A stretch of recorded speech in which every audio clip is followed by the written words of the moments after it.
Welcome back to Call the Damn Leads, the show by sales professionals for sales professionals. I'm your host, Drew B. Wilson. With more than 2 decades in sales, I've seen it, been through it, heard about it. Now I'm bringing it to you, my favorite people in the world, the sales community. Let's be honest, this is the greatest job on earth. Doesn't matter where you come from, what background, what personality, you can create an amazing life in sales. Today's guest, no stranger to that journey, a serial entrepreneur, someone that's done amazing deals, all in Fortune 500 companies, all kinds of cool stuff. But he's just a guy that just wants to help. He's my new friend, Mr. Anthony Franco. Welcome to the show. Thanks for having me, Drewby. Glad to be here. Thank you for being here. I'm honestly, I'm honored. I'm looking at your accolades. I know you've done some pretty cool stuff. So I want to jump right in, man. I want to hear a crazy sales story from you. The one that's popping to mind is actually not my sales story, but I was helping an enterprise. So one of my companies, we did Fortune 100 consulting, right? So Okay. I was helping solve a sales problem for a very large company, large telco on the NASDAQ, like really big company, and CEO, CIO, CRO, bunch of salespeople. We're all in the room. We spent 6 hours brainstorming how we can help them close more deals. And we outlined this beautiful application, this beautiful system and process. After 6 hours, everyone was bought off and we were wrapping things up, and I was on my way out, and a salesperson grabbed me by the arm. And this woman who had said literally nothing in the meeting, she grabbed me and she says, "You forgot something." And I'm like, "What?" She said, "We'd close more deals if I got the lead within a couple hours instead of waiting a week to get the lead. I lose most of the deals because I don't even have the lead for a week." So when you're talking about close the damn lead, right, or call the damn lead, it's like, well, you need to get the lead first. Like, make sure your salespeople have the lead so they can actually call them. And ironically, that one tweak is just making sure that the lead got from the point of inception to the salesperson within 30 minutes. They increased their revenue close rate by like 35%. It was ridiculous. So that's it. It's just kind of funny how just getting to follow up as quickly as possible increases your likelihood to close so high. You know, and what I love about that story, Anthony, is that it was a Fortune 100 company, someone who's making probably millions, tens of millions of dollars a year or more. And it was something as simple as, hey, let's just get the leads to the salespeople fast. What a crazy idea. And I know this is true because when you work in a corporate setting, they're dinosaurs. They don't want to change anything because change is hard, and at a massive scale, change breaks things. We can all agree that at a big scale, if you try to change things, it will break stuff. And also, I'll never forget having a conversation even with a small business owner who the leads went to him first, and then he would cherry pick who he sent the lead to based on which closer he thought was going to be a better fit, which, exactly like you said, led to a 12, sometimes 48-hour difference from when the person raised their hand and said, "Yes, I'm interested in this program," to when the closer finally called and said, "Hey, I saw your application." A lot of times that little bit of distance from they've already made a decision. I'm interested. They've already made a decision to go with somebody else. Think about it for yourself, right? So when you're calling somebody, you're like, I have a wallet in my hand. I'm ready to make a purchase here. I'm trying to evaluate whether or not you're a good fit for me. And it takes them 2 days. Like you have completely, you've lost me at that point. It's like, where's the deal prevention department? Let me talk to them quick so I can get out of it. For all of you that don't know, that's the underwriting department. If you need to know more, legal. Yeah. I have a whole Facebook group filled with memes about underwriting, and I'm surprised. I even get clients that work in underwriting, and they're like, "You're pretty ruthless," and I was like, "Yes, so are you." Imagine I'm trying to close deals and make money, and you just seem to be against it. It's the craziest thing. But it's like you said, though. When you start getting objective and you look at the bigger picture of things, sometimes we're trying to make it more complicated than necessary. we're trying to add all these fancy systems and processes when really it's going back to the basics. So I'm curious for you, having worked with numerous companies over the years, what would you say is the number one mistake you see in these companies from a sales perspective? Um, to kind of lead into what, like, I feel like you're leading the witness here a little bit, but it's overthinking about process. Like, Sure. what's CRM, and what's the routing mechanism, and how do we round robin, and do we have territories, and what's our commissions? Like, no, like, just start returning phone calls first, right? Just Mm. start picking up the phone, listening to customers. Don't worry about when you scale. You need these systems. Get there first, have things break, and then optimize and systematize the sales process. The most common mistake I have is like, all right, what's our CRM? It's like Google Sheets, Excel, your notepad.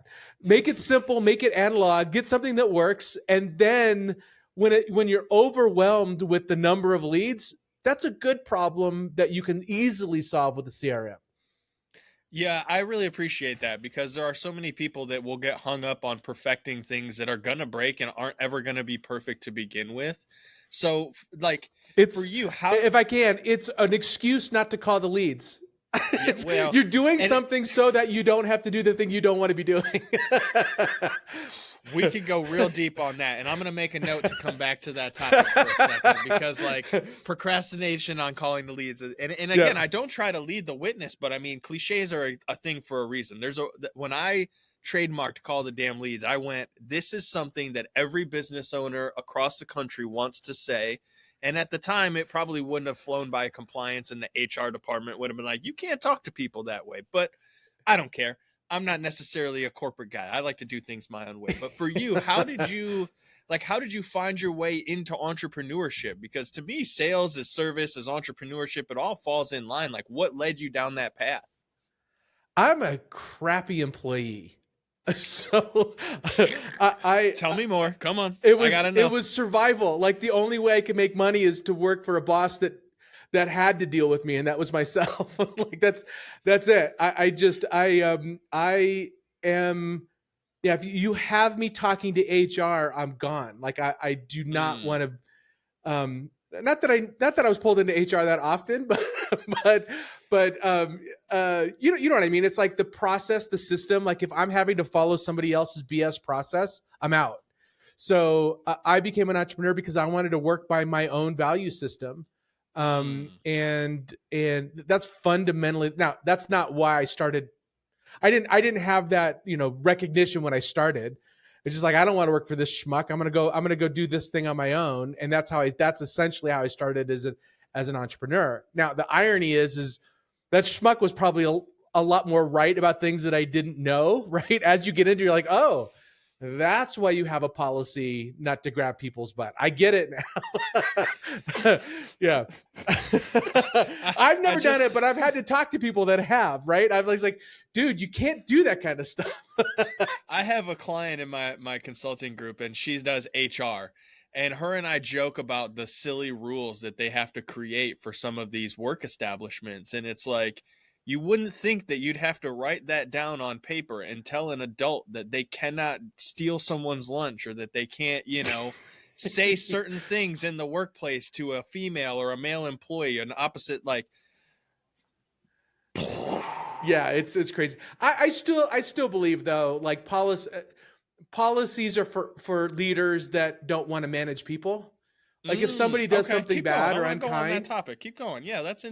interesting. So, for the longest time, the only policy that I had in my employee handbook was we had a no wedgie clause. That was the only policy that we had, and that was basically to poke fun at the fact that companies that have policies are doing that because they don't have good managers or leaders to say, hey, you know what, you shouldn't talk to somebody like that. It's conflict avoidance, right? It's in the handbook, so Ooh. you shouldn't do it. But in reality, if it's in the handbook, um, why didn't you just have that conversation with the person that was doing that bad thing, instead of punishing everybody for having a policy against something that maybe is restricting the freedom and the autonomy that your employees need in order to be productive? I was a part of a corporation where, to be fair, I was employee number three. And, over time that I was there, we built it to, I think there was maybe 50 employees. We had a building with 20 people running around all the time. And so it Nice. got to a point where, we had to put some of these things in place. And it was very weird to have to, like I said, tell adults like how to behave. But as I got out of it and objectively looked at the big picture, you can see where the employees will follow the example of the leadership. Yes. And unfortunately, what I see a lot of times in these HR situations is the handbook says one thing, but the leadership's doing another thing, and they're not setting the example. And so that very much will tell you a lot about a company. And it's interesting how some companies from the outside, you think like, oh man, they really have their stuff together. Then you get on the inside and you go, how the heck do these people like make money? How does this work? So I'd be curious to know, as you step into a business and you're helping to make that business an asset that's actually sellable, something that can be a real business, not just like a fun job that people have for themselves. What does that transition look like in a leadership perspective?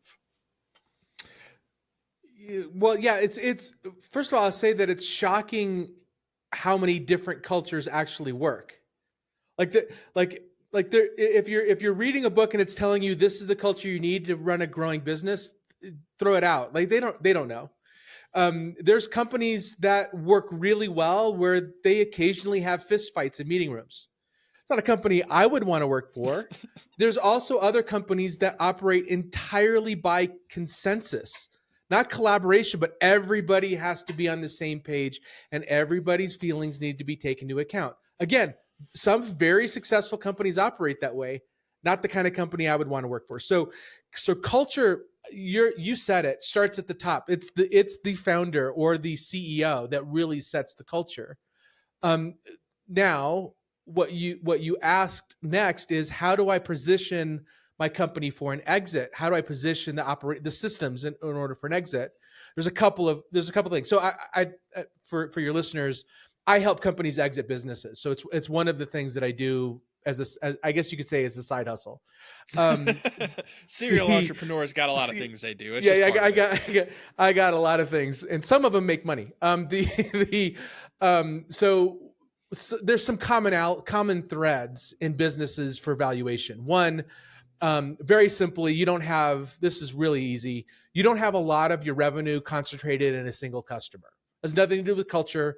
Outside of you need a repeatable sales process that continues to bring new customers in, so that you don't have 20 or 30% of your revenue relying on one customer.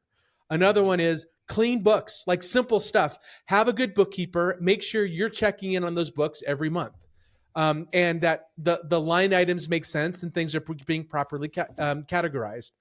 Um, Another really big thing is um, operational consistency, and what I mean by that is a new owner coming in are they looking at the existing owner and says this business falls apart if this guy's not here, and if it falls apart, the valuation for your business gets plummeted because you're leaving, right? The man or woman that's running that operation, the intention is to leave, and if the company can't operate without you, then what are they buying? So really, as you're planning an exit, you need to be planning on working your way out of a job and really seeing if can you leave for 2 weeks and truly tune out, and the business operates kind of fine without you. Sometimes That's a better. really good indicator. Sorry. Sometimes they operate better when the manager gets out of there So for hey, 2 weeks. I've Like, closed my best deals not being at work, like being on vacation. Some of the best deals have come through. Like, wow, I need to go on vacation more. well, Yeah. and I appreciate you sharing that. And the reason I wanted you to kind of expand on that, because I think a lot of people get hung up on, they have to have the perfect person in this role, and they have to have all these things in place before they are able to get out of that position of like a job and being more of a leader. And I think the ability to create those systems and processes starts with setting the example. Like, Yes. as a leader, you set the system, the process, the example so that it's easy to pass on to someone so that you're working yourself out of that job, because that's what an asset really is it's a repeatable system and process. And what most business owners that I find get caught up in is their ego, their pride, their whatever won't let them get out of the minutia of the day to day. The sales process, they still got to be involved in every sale, or they got to make sure that the lead is going to this person or that person, versus letting the system and process do what the system and process does. There's the fundamental truth is, for almost any leader, and the blocker to delegating is that this person's not going to do it as well as I do. Mm. And so usually it's like, it's just faster for me to do it, right? Which, fine, but you're limiting your scale. You're just limiting your business to you. You're the bottleneck. And the truth is, and say all you want about Gary Vee, right? But the one thing that he says that I think is a really good truism is, nobody's going to work as hard and know as much about your business as you. So, Amen. Either the business is about you, or it's about you learning and taking as a craft delegation. And to bring this to sales, there is nobody that's going to be better at closing than you are. Period. I don't know how many sales leaders I have talked to in the past that complain about the owner, because the owner's like, I have a higher close rate than you, and you're the professional salesperson. It's like, yeah, you're apples and oranges, dude. Like, of course, customers are going to buy from the owner than a sales guy, of course. And Yep. and by the way, owner, you gave something up that I wouldn't have. Like, you're caving a little bit because you're the owner and you want the business, so you can lower your prices a little bit where you told me I can't. Like, so it's not fair to compare a sales leader with an owner. So yeah, delegation and not having an ego and taking the time to train somebody into a new role, those are hard. And I understand why people don't want to do it, but it's critical if you're going to scale. And what I want to lead into on that is the risk, because I think business owners are afraid to take that risk of letting someone else have control of the process that's been their baby for so long. And objectively, you're right. There is no one who's going to be as good as you are on the phones. But the only way you got that good was to get on the phones and to have those conversations. And so, how do you help people work through that process of like calculating the risk, or weighing the pros and cons of like, okay, if I put this position in place, what plays out from there? Yeah. I mean, it's usually it's show me, watch me, and then walk away. Right. So when training a new salesperson, the first thing is like, if you're the salesperson as the owner, they need to watch you sell. They need to watch you go through the process. Then you need to kind of do it together as a team. Then you need to watch them do it and coach them as they're doing it. And that's at the point where you can walk away. Are they going to make more mistakes than you? A lot of them. But I mean, think about it. When you were first starting out, how many mistakes did you make? They're going to have to go to the same process. It's part of learning. So yeah, you have to get comfortable with watching other people make a mistake. Again, otherwise it is always going to be you that's going to have to do every job in the business. It really be like that, man. The hardest person to get out of their own way is yourself. Like, and the hardest advice to take is your own, because you're giving it to the sales guy, but you're still making that same mistake. Because when we can't get out of our own way, that is Yeah. the roadblock. That is the bottleneck in our business. And what I love about this from a sales perspective is that, often we have the sales professional on these calls, but at some point, you might just get sick of working for that schmuck that you work for, and you want to go and start your own business, and you're going to have to go through this transition. You're going to have the experience of going from top number one sales guy that does what he wants, handbook aside, like whatever, I'm going to come and go and be my guy because I get things done, to I can't do that anymore because they need to believe that they need to be in the office and they need to see the example. And it's such a interesting transition for a sales professional. And I think it's the Peters principle that you can sometimes be promoted to a level that's detrimental for you. Great Everybody's sales promoted to their own professionals. level of incompetence. Is that what it is? See, Yeah, yeah. I love see, that quote. know, Yep, yeah, it's yep, so good. yep. And what I love about this, and what I'd be curious on your perspective of, when a business owner is making the exit, you gave us a couple of things: simple, repeatable processes, and can you leave for 2 weeks? How much does sales play into that part of the exit? So if you think about from a buyer's perspective, right? This is kind of sales 101, right? Put yourself in the buyer's shoes. If you think about it from the buyer's perspective, they're risking, they're what's risky for them when they're buying your business. One is, does the fundamental risk is, does the business go sideways the moment I take it over? So they're looking to de-risk that. Mm-hmm. One of those is the founder that's leaving, like how critical is the business? Another one is key employees. Another one is our key customers going to leave? And then another one is how it's quality of earnings, is how repeatable is their sales process, and what's the quality of their revenue, and is that something that the more variability in your revenue, like if you see numbers that do this month over month or quarter over quarter, that's more risk, and therefore I'm going to and more importantly, not just the buyer. A lot of smaller businesses are bought with SBA loans.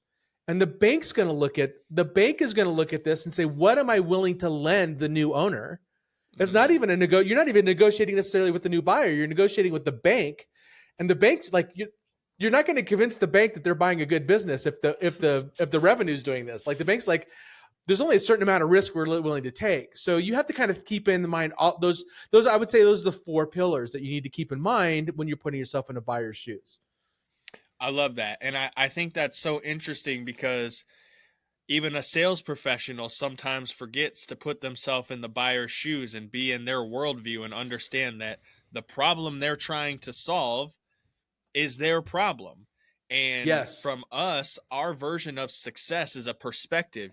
For some person, making $1 million is the end all be all. But if some person B made $1 million, it would be the worst day of their life. So we have to be able to get into their shoes and understand what is it's going to be the best benefit for them, so that they can see that and see it plainly, which is where sales gets so complicated. It's like we started with your story of, hey, we built this whole system. We spent half a day. I can't imagine what 6 hours with the CCCCCs cost that business when it was a 10-second conversation on the way out the door that made all the difference. Yeah. Yeah. It was that is, it's not just that, but it's that the fact that none of the C-suite knew that it took 7 days for a lead to get into this door and to a salesperson. Like that was a revelation. It's shocking. Like why did you need to pay me as a consultant to tell you that? it's kind of embarrassing. Yeah. Well, you don't know what you don't know until you do, Right. and then you have to make a decision. And a lot of times, what I find, especially as a consultant myself, is sometimes you're so close to the mess that you're missing the message. And Anthony, I have had just an absolute blast chatting with you today. I'm sure we could sit here and nerd out and tell all kinds of funny stories together. But I want to be respectful of your time and the listeners. So, what's the best way for us to come follow you, see more about how you help these small businesses, maybe learn about what our business is worth? Like, how do we do that? Yeah. So I'm on LinkedIn. My handle's right here in the video at Anthony Franco. I also run my own entrepreneurial podcast. It's to help entrepreneurship be less lonely. We talk about tactics for entrepreneurs. It's called How to Founder. Just visit us on Okay. howtofounder.com, and you can find us on Spotify and YouTube and all of the channels. So yeah, just come and listen and participate. That would be great. Anthony, I appreciate that, man. I'm a guy who loves to listen to stuff like that in the morning when I'm walking, and using that dead time to really fill myself with more knowledge. And you're right, man. Entrepreneurship can be very lonely sometimes because Yeah. you start leveling up the conversations that you're having. The people start looking back at you like a deer in the headlights. And there's nothing wrong with that. Objectively, though, if you want to keep growing, the best thing you can do is surround yourself with amazing people who are willing to pour into the community. So, Anthony, I'm grateful that you took some time to pour into me and my community today. So thank you so much for that. Thank you. Thank you for having a good conversation. It was fun. I appreciate it. You guys know what to do from here. If you enjoyed the episode, send it to a friend, send it to a colleague, someone that you care about that you know will get some value out of today's episode. And then leave us a review, subscribe, do all the stuff that we're supposed to do. You know how it goes. But most importantly, if you have an awesome sales story, I want you to be on the show. I want to share it. This is how we connect. This is how we keep entrepreneurship from getting lonely. Head over to callthedamnleads.com/podcast. Send us your information, book a time. Let's have you on. Because just like my new friend Anthony, everyone has a story, and you never know what you could learn by sharing yours. So we'll see you guys on the next one. Go call the damn leads.